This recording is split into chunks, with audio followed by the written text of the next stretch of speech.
This is the Ultrarunning History Podcast. I'm your host, Davey Crockett. Thanks for coming. This is episode 166.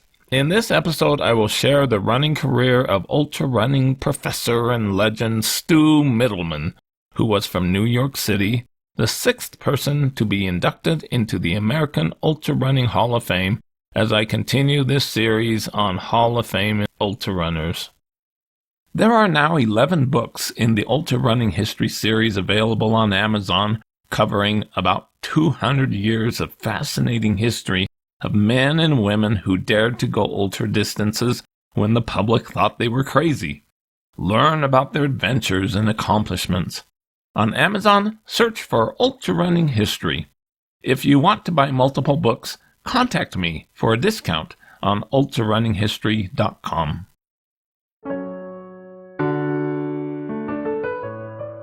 Standing in the Hall of Fame, and the world's gonna know your name, 'cause you burn with the brightest flame, and the world's gonna know your name, and you'll be on the walls of the Hall of Fame. During the 1980s, while a college professor from New York City, Stu Mittleman became the greatest multi-day runner in the country who won national championships running 100 miles, but ran much further than that in other races. During that period, no other American ultrarunner, male or female, exhibited national class excellence at such a wide range of ultrarunning distances. He brought ultrarunning into the national spotlight as he appeared on national television shows and became the national spokesman for Gatorade.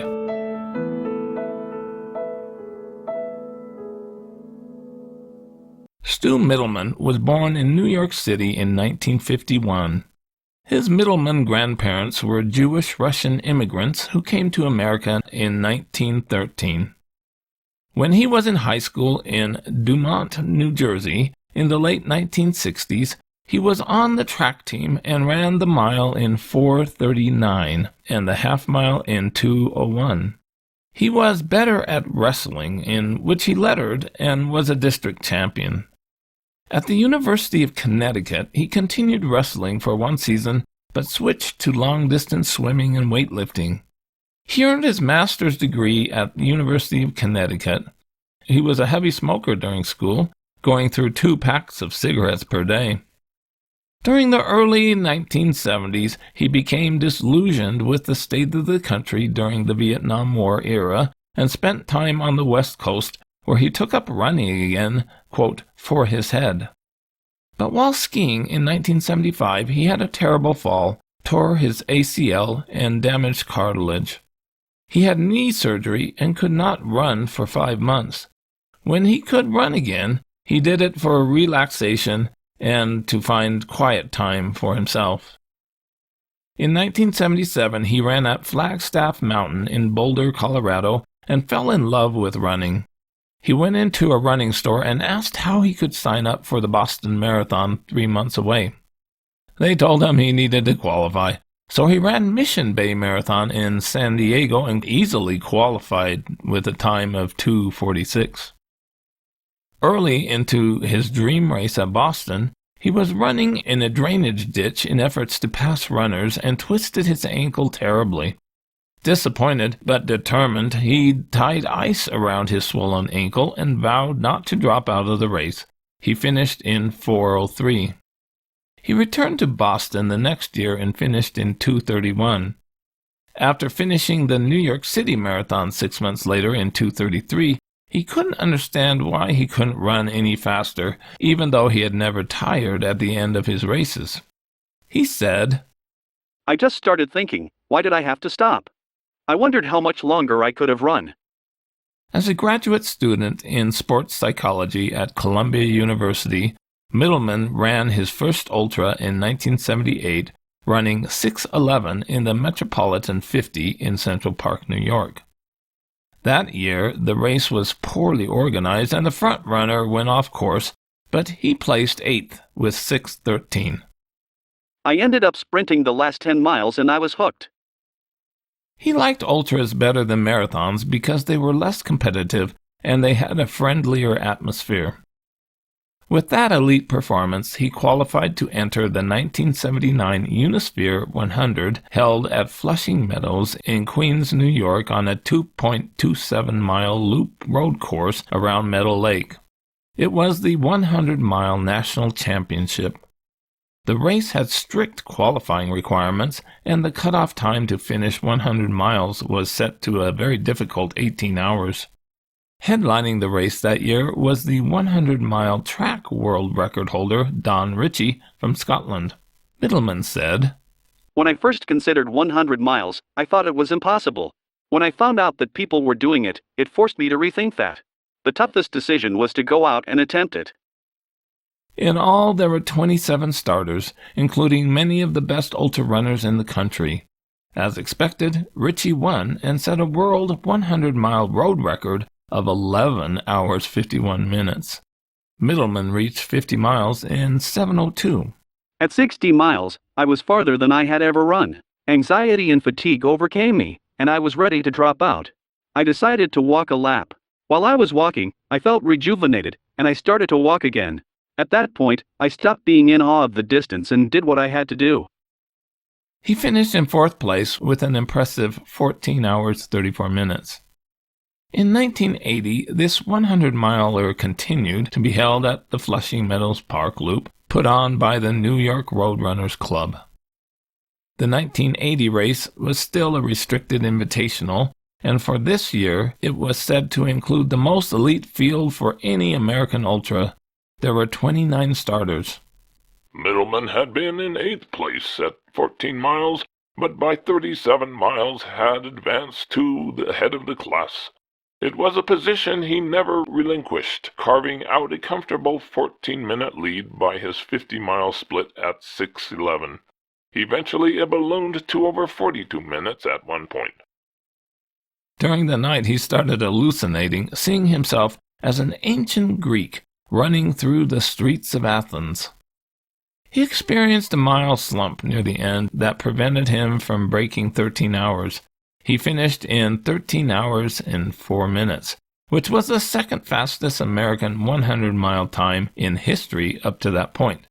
He became the 100-mile national champion. He told the New York Times, "I'm compulsive, obsessive. I seem to always have to try to do more and go farther. This 100-mile race is a good test of yourself. Everyone seems to be running the marathon. The ultramarathon is something different. Running gives a person a chance to explore themselves. Some really get heavily involved in it. For others, it's like a form of relaxation and a chance to grow healthier." In the fall of 1980, Mittleman moved to Manhattan's Upper West Side and could be seen running 120 to 200-mile weeks through Central Park, along Broadway, and along the avenues to Battery Park. "I like hopping over garbage cans and getting to know all the dogs in the neighborhood. It makes the whole experience less tense. If I run through Chinatown and Little Italy, I really feel like I'm taking a trip." In late 1980, at the age of 29, Mittleman experienced bad pain in his damaged knee from his 1975 skiing accident. He took time out and tried everything, but after several months still couldn't run. He finally went to an orthopedic surgeon who gave him the bad news that he had no cartilage and had an arthritic knee of a much older man. He told him to stop running. Mittleman couldn't accept that and resorted to other physical therapy treatments and improved health. Things improved, and in April 1981 he was able to run 30 miles a day again. Mittleman was teaching history and sociology of sports in the Health and Physical Education Department at Queens College. He was also an advisor to a master's degree program in athletic coaching at Columbia University, working on his doctorate in education in the field of sports psychology. "Among the things I am working on is how emotions and personality affects an athlete's physical ability. I can teach coaches to use that knowledge to train athletes." There were 38 starters at the 1981 100-mile invitational race at Flushing Meadows Corona Park. The small area behind the amphitheater reminded one runner of his Army camping days before inspection with tents, blankets, and sleeping bags all scattered about. The race was hot and humid, and an ambulance had to be called for one runner. Mittleman really wanted to break the American record for 100 miles, but tightened up for the last 5 miles. Though he slowed from record pace, Mittleman still won the race with 13 hours flat. The hardest part of the race for him? Gnats at sundown. He swallowed a bunch of them. Thought you were a vegetarian, someone quipped. Mittleman refused to walk during 100-mile races. There's no great secret to running 100 miles. I start out by treating it as a 100-kilometer race. When I get to 100 kilometers, which is 62 miles, I tell myself there are only 40 miles to go. You can't practice running 100 miles to make the experience less awesome. There's no way to water it down, so you go into it not knowing what to expect.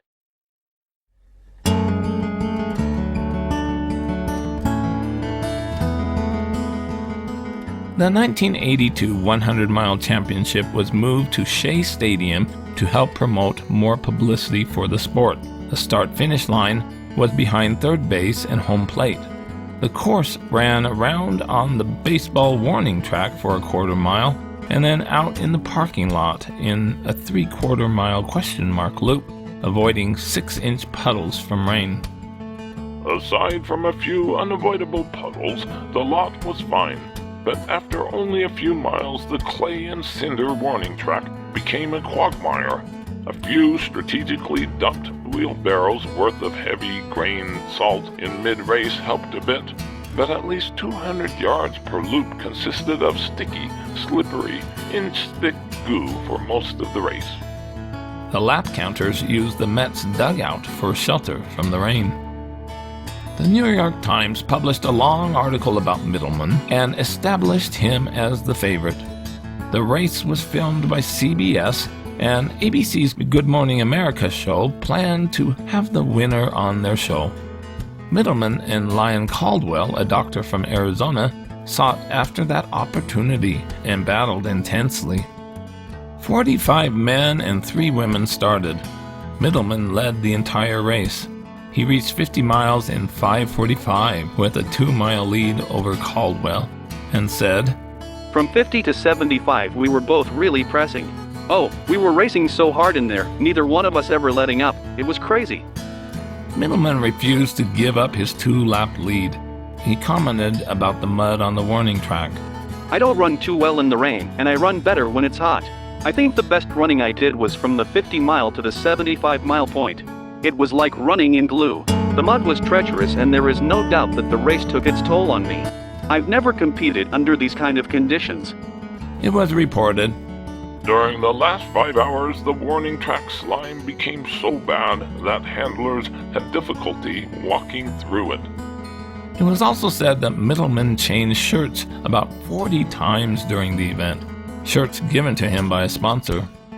He won with an astonishing 12:56 and came within 2 minutes of breaking Jose Cortez's long-standing American 100-mile record. The degree of agony and discomfort might have been the worst I've experienced to date, yet I managed to hold on to the fast early pace and win. If anybody asked me what was the most challenging event I ever did, it was that race. And I ran it like a 10K. I just, and hung on for dear life. He ran a victory lap as a CBS reporter interviewed him. The race took its toll on Mittleman. For 3 hours after finishing, he could not stand up. He needed 2 helpers to shuffle to a car. Speech slowed and slurred. He confessed, I'm just devastated. Well, maybe I left the best part of myself out there today. I've never felt this way after a race. I guess it comes with the territory. His win was awarded the Ultrarunning Performance of the Year by Ultrarunning magazine. He received national attention and had a live interview on CBS after a boxing match. With this national exposure, he was hired to become the national spokesman for Gatorade. In 1983, Mittleman set a goal to win the 100-mile championship for the fourth time in a row. To prepare for the 100-miler, he used the Boston Marathon for a sharpener. He averaged about 110 miles training per week, but started concentrating more on intense workouts. He had a positive attitude. I could enter the next 100-mile race, and somebody could beat me, but they don't defeat me, they just do better than me that particular day. I've come in second a lot more times than I've come in first, and it didn't diminish the feeling. He came to Shea Stadium ready to compete against the huge field of 90 runners. But during the early stages of the race, a volunteer on a bike delivering water to the aid station crashed into Mittleman. After 57 miles, he quit from groin injuries resulting from the crash. Mittleman liked to hang out at the finish line until the last runner completed a race. People who run ultramarathons are real sensitive to each other. They reach out to each other. It's something very unusual that they each have in common. It is the runners that take the longest to finish that should be congratulated. They have more courage. Their only reason for running is to find out something about themselves. In 1980, six-day races were re-established after a 60-year absence. In 1983, the six-day race came to New York City, put on by the New York Roadrunners Club. It was to be held at Downing Stadium on Randall's Island. Mittleman decided to sign up. Fred Lebo, president of the New York City Roadrunners Club, was delighted and arranged to have Mittleman featured on ABC's Nightline each night to be interviewed by Ted Koppel. Asked about what he would bring to the race, Mittleman joked, I was thinking of bringing a portable television. I also thought about bringing my guitar. Then I decided that any time I spend in the tent should be with my eyes closed. Mittleman was a rookie at multi-day races and just went on a strategy to run as long as he could, rest, and then run again. By 36 hours, without sleep, he was a mess and only covered 5 miles in 7 hours. I was hallucinating. The track temperature was 104 degrees and it was red clay. I felt like I was in a groove on a big muddy turntable. I didn't feel part of this planet. Mittleman changed his strategy and things eventually came together. Toward the end, I found that it was more uncomfortable to rest in my tent than to be on the track with the other runners. The race became not a matter of individual will, but of community effort. He went on to set a modern-era six-day American record of 488 miles. The overall six-day American record was held by James Albert Cathcart, with 621.7 miles set in 1988 in Madison Square Garden. In a historic 1984 six-day race in New York City, Mittleman was the local favorite and got a lot of publicity. But he had what he considered a poor race with 502 miles, finishing 7th in a highly competitive race with 17 runners covering more than 400 miles. Yanis Kouros of Greece set a world record, and Mittleman had severe post-race depression with a foot problem. Searching for reasons, I could only conclude that my breakdown was the inevitable outcome of running as many miles as I did. I did not even for a moment consider that my diet might have something to do with how I felt. He met with Dr. Phil Maffetone, who tried to convince him to get sugar out of his diet, eat more oils, and dramatically increased his consumption of water. Mittleman took the advice and a month later was back competing well. The theory was that you need to eat fat in order to burn fat. 2 months later, he was recovered and headed for La Rochelle, France, to run a 6-day race on an indoor 200-meter paved track inside an exposition hall. In the middle of the track was a restaurant and all sorts of entertainment. Thousands of people showed up for the opening ceremonies. 20 runners had been invited to compete, and in the days leading up to the race, they made visits to schools and businesses. Mittleman decided to incorporate a new strategy for his 6-day race. He would walk the first hour, run the next 5, and repeat. The event begins, and the runners are off. The crowd roars and the music blares thunderously on. What do? I start walking. The crowd begins to yell, but not in support. I manage to hear taunts of "Yankee, go home," mixed in with the more universal and easy to understand "boo." By the end of the first hour, he was in dead last, but when he ran, he would catch up and then fall behind again as he walked. After 2 days, he was in the bottom third of the field, but on day 3, he was able to run faster than anyone else. By the end of day 4, he was closing in on the leaders. He moved into second place, but was too far behind to win. He finished in second place with 571 miles, setting a new modern-era American record. Mittleman had his sights on breaking 600 miles during 6 days, an accomplishment that only 3 Americans in history had achieved, doing it nearly 100 years earlier. He felt that he could do it at the 1984 Rocky Mountain 6-day race run at altitude in Boulder, Colorado. It was held in the University of Colorado Fieldhouse on a tiny 220-yard track. It was observed that every minute of every day of Mittleman's run was planned and accounted for, including every meal. He ran an amazing 215 miles during the first 2 days, determined to break 600 miles. But on day 5, he developed Achilles tendon problems because of shoes that were too small and had to walk the rest of the way. He did extend his personal best to 577 miles. This had been Mittleman's third 6-day race in 6 months, and he exceeded 500 miles in all of them. In early 1985, Mittleman ran in the new Ashley Belt race held at San Diego, California. He ran 124 miles on the first day and ended up with 534 miles to win that race by 111 miles. One onlooker commented about the heat's effect on the runners. Their lips looked like their feet. In June 1985, he ran the 6th annual Edward Payson Weston 6-day track race held in New Jersey. He unexpectedly dropped out while leading with 191 miles on the second day.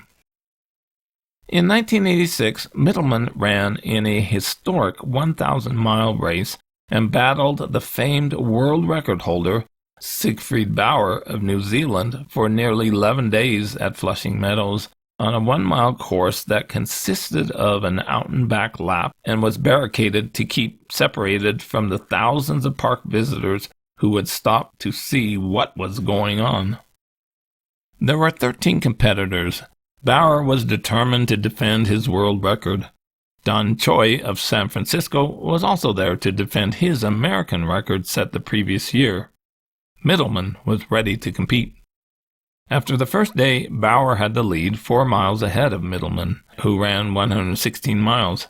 After 6 days, he was behind Bauer by 10 miles with 503. But then he ran the second 500 miles faster than the first and went into first place near the end of day 7. On the 10th day, they were battling for hours during the night, each determined to stay on the course at all costs. They both believed that the first one to walk off the course would be conceding the win. To Mittleman's surprise, Bauer stopped running and went off into his tent. Mittleman had a 30-mile lead at that point and came away the victor with a time of 11 days, 20 hours, and 36 minutes. He lowered Bauer's world record by 16 hours. In 1988, he put a hold on his competitive running career at the young age of 37 to devote his time developing his fitness training business, World UltraFit, that he founded in 1987. In 1992, Mittleman, at the age of 41, came out of racing retirement and competed for the first time in several years by running at the Metropolitan 50. In 1993, he returned and won that event. Also that year, he ran in the new Ted Corbett 24-hour run to honor the father of ultrarunning. Corbett showed up and even ran 77 miles at the age of 73. Mittleman could still run fast and far. He placed second with 129 miles.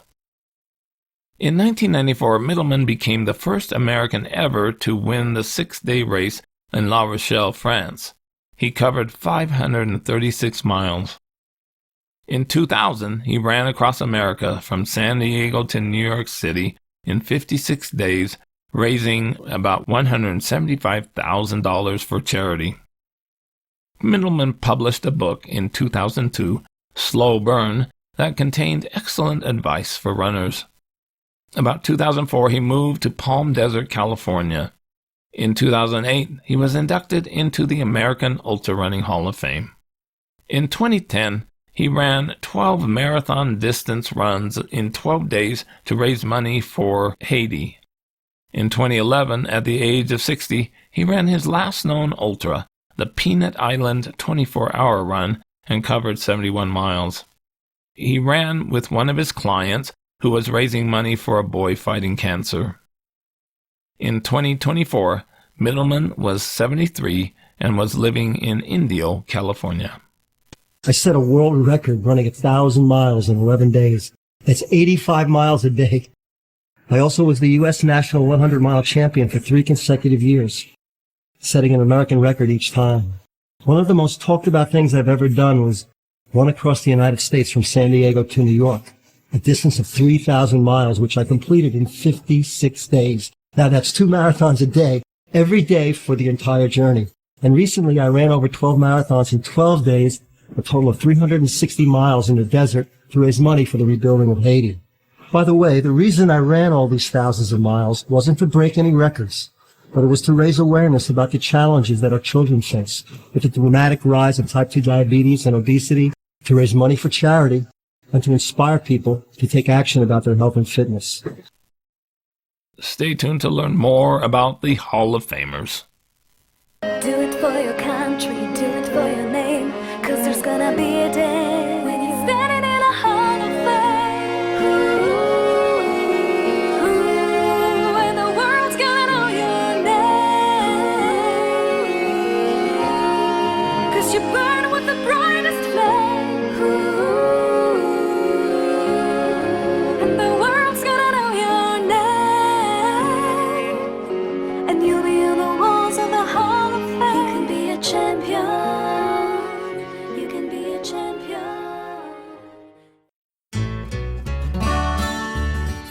With that, this is Davy Crockett, and this is the Ultra Running History Podcast. I hope you run fast and far, enjoy life, get outdoors, and most of all, stay safe and don't take unnecessary chances.